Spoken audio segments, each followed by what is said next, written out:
Hello everyone! Welcome back to my YouTube channel. Maraming salamat po sa lahat mga nanonood at lalong-lalo na sa mga nag-subscribe. So ngayon ang ating pag-usapan po or ang napansin ko ay si Miss Thailand na noong siya ay kumandidata dito sa lokal, ang she looks fresh, tapos maganda yung kanyang pagkasigaw ng kanyang lugar.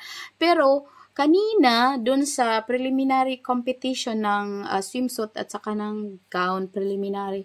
So, nakita natin na siya ay pumiyok, kawawa naman. At saka yung paglalakad niya ay parang hindi siya comfortable, tapos parang pasan niya ang daigdig, or may mga nagsasabi, yung mga iba na nagko-comment na siya daw ay pressure siya dahil sa kanyang mga supporters at saka sa ibang nagkukumpara sa kanila between Binibining Pilipinas Universe, Miss Philippines Universe na si Michelle D. So, yun na nga, ang mga Pilipino ay tinatawag na wag mo daw pahawakin ng mikropono kasi talagang kakainin nila yan. Or kahit na yung mga Pilipino na hindi sila gaanong kumakanta o hindi sila mga singers, pag pinahawak mo ng mikropono, meron talaga yung boses.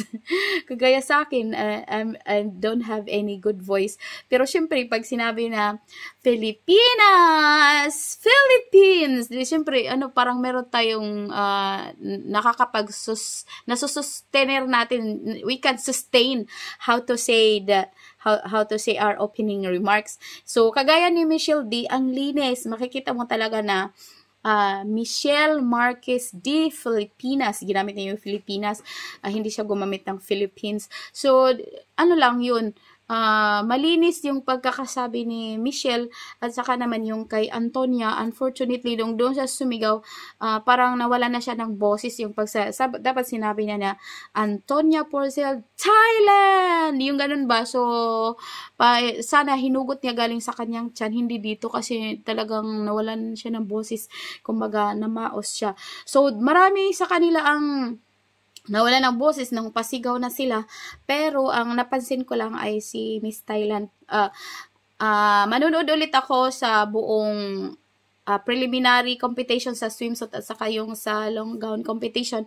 Tingnan natin kung sino yung may pinakamaganda ang boses at saka sino yung mga pumiyok, kumbaga sa pag-awit pumiyok. Wala lang, katuwaan lang. Kasi ganun naman talaga, nakakakaba. Kahit nga ako siguro baka hindi ako makapasabi ng Philippines or Pilipinas. So yun lang po. Maraming salamat. Bye! Michelle Marquez, Philippines!